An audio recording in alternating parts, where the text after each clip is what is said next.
Máš minútku?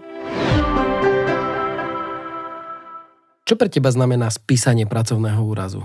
Myslíš spísanie záznamu? Nie, to mi je jasné. Zamestnávateľ spisuje záznam do 8 dní.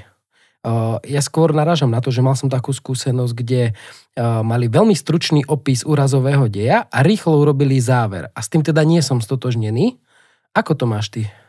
Rozumiem. Tak spísanie záznamu o registrovanom pracovnom úraze je komplexná činnosť. Ty máš vyšetriť všetky okolnosti a príčinu vzniku úrazu. Ja si pamätám situáciu, kde spoločnosť, ktorá mala jeden úraz za rok v priemere, zrazu mala 5 pracovných úrazov za 2 mesiace. A boli to také bežné neopatrnosti a tu sme sa nebali ísť do hĺbky a zistili sme, že recepčná mala úlohu počítať zamestnancom vo výrobe, kto koľkokrát ide na WC a koľko času tam strávi. A to mi dá za pravdu, že to nepridá na pohode. Takže toto sme identifikovali, ten stav sa zlepšil.